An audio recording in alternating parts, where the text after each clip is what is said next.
कर दोनों अभिलाख, करहु सफल नर भव सदा। उत्तम ब्रह्मचर्य मन आनो, माता बहन सुता पहचानो।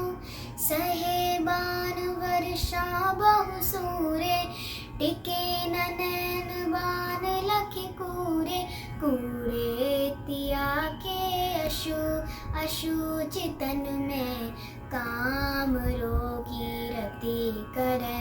बहुमृतक सरहि मसान माही, काग जो चौचै बरै।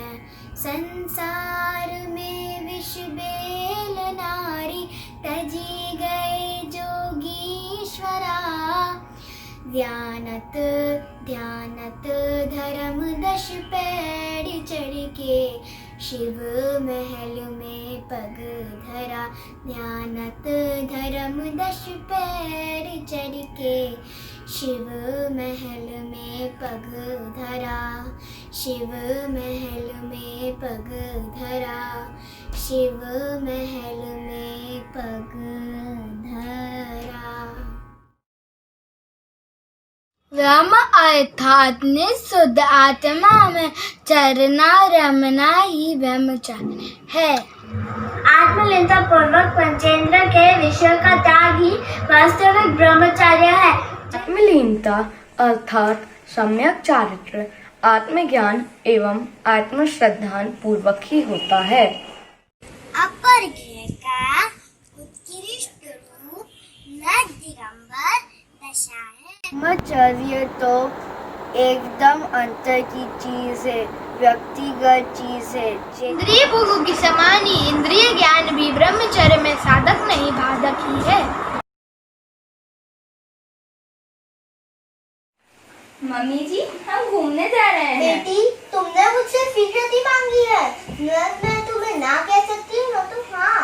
मम्मी जी, आपने पहले तो ऐसा कभी नहीं कहा, फिर आज ऐसा क्यों? बेटी, तुम्हें पता है आज मेरा उपवास है? जी मम्मी जी। आज मेरा किसका उपवास है? मुझे क्या पता? आज मेरा अनंत चौदस का उपवास है। आपका अनंत चौदस का उपवास है, ये बात तो ठीक है, पर इसका स्वीकृति महायाना से क्या संबंध? बेटी, अगर मैं हाँ कहती हूँ तो फिर मुझे पाप लगता है, अगर मैं ना कहती हूँ तो फिर तुम नाराज हो जाती हो। मैं भला क्या नाराज होंगी? इसलिए होगी कि तुमने भलमनसा से स्वीकृति मांगी है और मैंने तुम्हें मना कर दिया। नहीं नहीं मम्मी जी, आप जैसी सास मिले और मैं नाराज हो जाऊं, ऐसा नहीं होता। आप अपनी सही बात कहिए। बेटी, तुम्हें एक बात कहना चाहती हूँ पर संकोचवश कह नहीं पा रही हूँ। मम्मी जी, आप क्या कहना चाहती है? कहिए, मैं बुरा नहीं मानूंगी। बेटी, यह वेशभूषा तुम्हें शोभा नहीं देती, यह तुम्हारे स्वास्थ्य के लिए प्रतिकूल है। अगर तुम यह पहनकर अपने पति के साथ घूमने जाओगी तो लोग गलत समझेंगे, लोग तुम्हें कुदृष्टि से देखेंगे। मम्मी जी, आपकी बात तो सही है, पर इसका अनंत चौदस से क्या संबंध? बेटी, आज दक्ष दक्षिण महापर्व का अंतिम दिन है, जिसका नाम उत्तम ब्रह्मचर्य है। उत्तम ब्रह्मचर्य है, पर इसका मेरी वेशभूषा से क्या संबंध? बेटी, इसका बहुत कुछ लेना देना है। हम जैसी वेशभूषा पहनते हैं वैसे ही हमारे भाव हैं। तुम साड़ी, सूट और यह वेश सब कुछ पहन कर देखना, सबके भाव अलग अलग होंगे। तुम ध्यान लगाना, ख्याल आ जाएगा।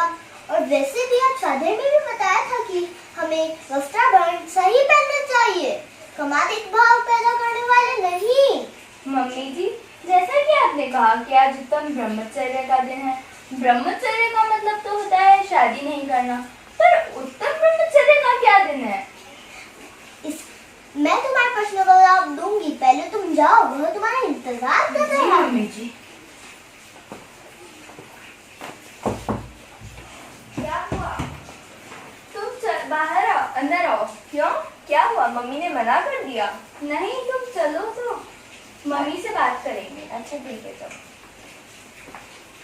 क्या हुआ, तुम गए नहीं? नहीं मम्मी, पहले हमें आपसे कुछ समझना है, फिर हम सोचेंगे। माँ, आज बहू को ऐसा क्या ज्ञान दे दिया जो घूमने का प्रोग्राम रद्द कर दिया? मैंने कोई विशेष ज्ञान नहीं दिया है। मैंने न तो ना कहा है न तो हाँ। ऐसा क्या विशेष ज्ञान दिया? मम्मी ने आज सचमुच विशेष ध्यान दिया है, पहले बैठो। अच्छा ठीक। मम्मी ने कहा कि अगर मैं ये वेशभूषा पहनकर तुम्हारे साथ जाऊंगी तो लोग मुझे तुम्हारी पत्नी नहीं और कुछ समझेंगे, और आजकल लोगों की नजर भी ठीक नहीं होती है। वो तो मम्मी ने बिल्कुल सच कहा है। और क्या विशेष ज्ञान दिया मम्मी ने? अब देंगी। अच्छा तो मम्मी जी अब बताइए, उत्तम ब्रह्मचर्य का क्या मतलब?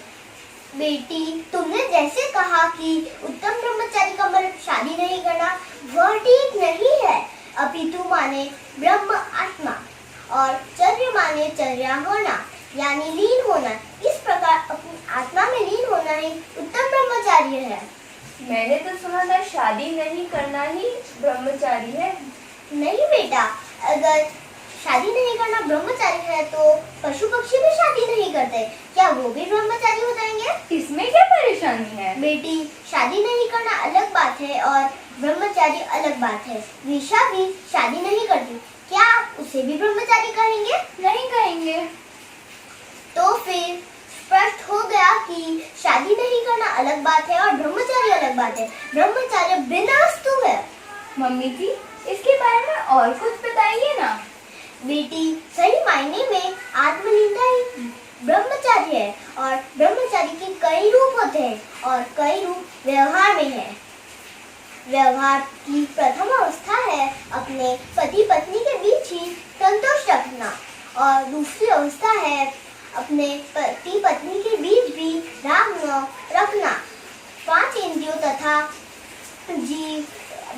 इंद्रियों तथा विषयों, बात, घर बार परिवार, ममता छोड़कर अपने में गुप्त रहना ही ब्रह्मचारी की उत्कृष्ट अवस्था है। मम्मी जी, आपने इतना ज्ञान कहाँ से प्राप्त किया? मम्मी रोज मंदिर जाती है और वहाँ पर प्रवचन भी सुनती है। मम्मी, अब से मैं भी यह ड्रेस नहीं पहनूंगी। तुम्हारी मर्जी, मैं तुम्हें नहीं रोकती। मैंने तो सहज में कह दिया, यह तुम्हारी समझ पर है। मुझे ऐसी वेशभूषा नहीं पसंद, से मैं नहीं पहनती, और दूसरों को टोकना मेरा धर्म नहीं है। वाह मम्मी जी वाह, आप कितनी अच्छी है। आपने तो मुझे इतनी सहज में समझा दिया, न हाँ कहा न ना कहा और ना जोर जबरदस्ती की। आपने तो मुझे सहज में जीत लिया मम्मी जी। प्रियांशी, मेरी मम्मी सचमुच मम्मी है। मैं हमें भी कभी जोर जबरदस्ती नहीं करती, बस एक बार सत्य का ज्ञान करा देती है, फिर मानना ना मानना वो हमारे ऊपर है। मेरे पाप भी मम्मी ने ऐसे ही सुधारे हैं। अच्छा तुम जाओ, मुझे मंदिर जाना है और परिक्रमण भी करना है। मम्मी जी, हम भी मंदिर आएंगे। तुम